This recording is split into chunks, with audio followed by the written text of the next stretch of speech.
Berikut ini merupakan settingan wajib untuk HP Vivo. Jadi untuk kalian yang baru saja membeli HP Vivo, berikut beberapa settingan wajib yang perlu kalian setting. Pertama seperti ini. Kalau kita baru beli HP itu kan banyak sekali aplikasi bawaan.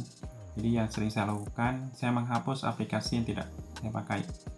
Seperti ini. Kalau tidak saya hapus, saya nonaktifkan. Kalau tidak bisa dihapus. Nah, tekan lama, pilih hapus instalasi.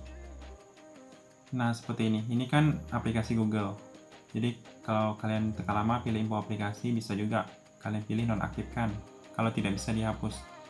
Karena tidak kita pakai juga kalau dia tampil di sini. Pilih hapus instalasi.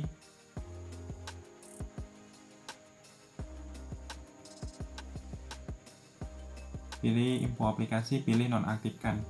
Jadi kalian lanjutkan saja ke aplikasi yang lain yang tidak kalian pakai.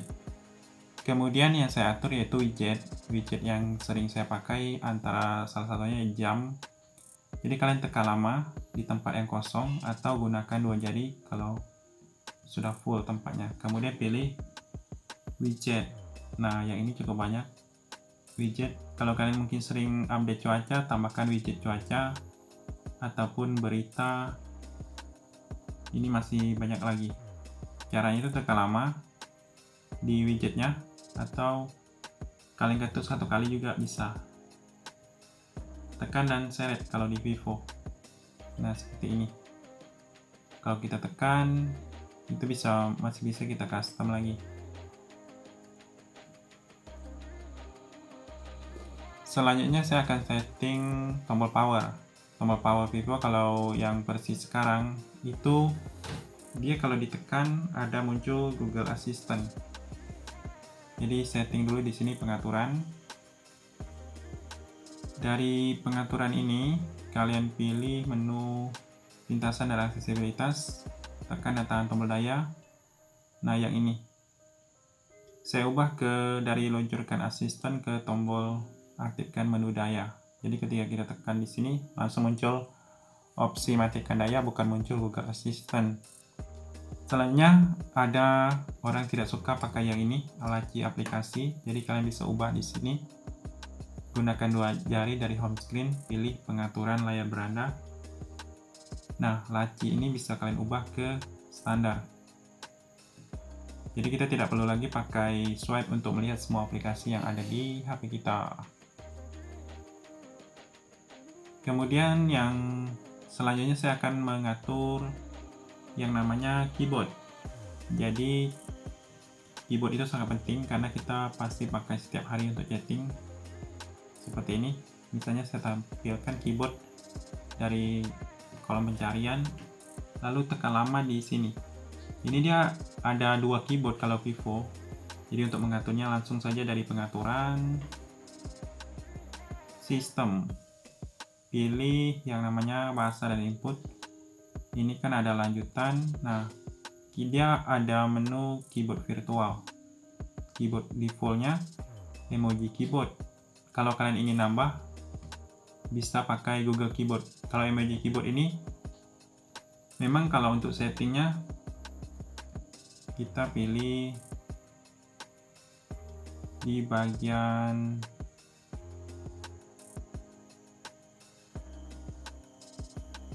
untuk settingnya itu dari sini, kemudian tekan di sini. Nah, ini pengaturannya seperti baris angka, koreksi otomatis, itu bisa kalian custom. Ukuran keyboardnya bisa kita tambahkan.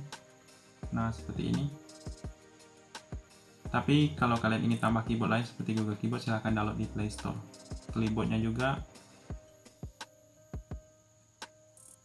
Selanjutnya, kalau kalian yang ingin mendapatkan akses cepat dari pusat kontrolnya ini, kalian tarik seperti ini. Nah, kalian edit. Kalau saya mengedit hal-hal yang sering saya pakai, misalnya center, saya urutkan di sini, data solo Bluetooth, kemudian screenshot. Nah, atau perekam layar juga sama kalau kalian suka merekam layar. pilih kembali. Nah, ketika kita swipe satu kali, dia akan menampilkan icon-icon tercepat yang sudah kita setting tadi. Kemudian saya akan setting di bagian ini waktu layar di bagian tampilan dan kecerahan. Nah, berapa menit waktu tunggu layarnya ketika dia sleep. Kemudian ada menu di sini di bagian bilas status. Kemudian kalian pilih aktifkan kecepatan jaringan dan persentase baterai. Kemudian ada juga menu untuk menambahkan teks di layar kunci. Tapi tidak semua Vivo mendukung. Kalian pilih layar kunci dan layar kunci dan wallpaper. Nah, ada pengaturan layar kunci. Dia ada menu tambahkan teks di sini. Nah, kalian bisa tambahkan di layar kunci sebuah teks, entah itu nomor HP kalian. Nanti mungkin kalau hilang bisa dihubungi orang yang menemukan. Selanjutnya saya akan mematikan getah di suara dan getar ini karena tidak semua orang suka. Di bagian getar saat mengisi daya, getar saat disentuh, jadi biasanya aktif secara default, jadi saya selalu matiin getar saat disentuh ketika kita ngetuk ini tombol navigasi.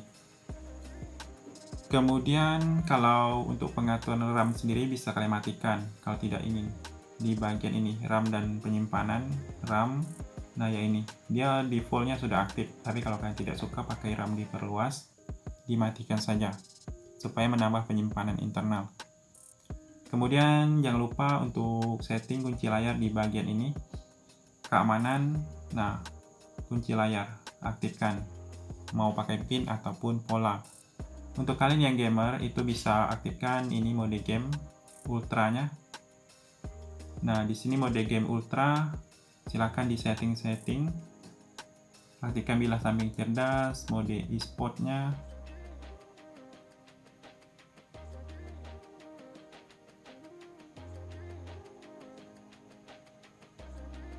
Selanjutnya yaitu screenshot 3 jari. Biasanya sudah aktif. Tapi kalau kalian ingin periksa di sini S capture, nah screenshot 3 jari diaktifkan. Kemudian ketuk 2 kali ketika kita ingin cepat membangunkan dan mematikan layar di bagian gerakan ini pintar hidup dan matikan. Nah, ketuk 2 kali untuk membangunkan, ketuk 2 kali untuk mematikan. Kemudian aktifkan sentuhan mudah. Ini ada sentuhan mudah, ada bola bantuan. Nah, yang ini.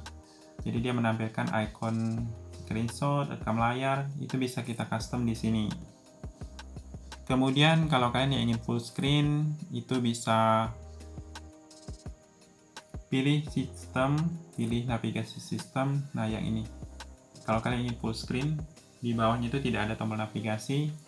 Tapi kalau kalian ingin pakai tombol navigasi di sini, kalian bisa ubah juga posisi. Kadang kan baru beli posisi tombol backnya itu di sebelah kiri, tapi kalian bisa ubah di sini sebelah kanan. Nah, yang ini. Seperti itu beberapa settingan yang biasa saya lakukan ketika membeli HP baru.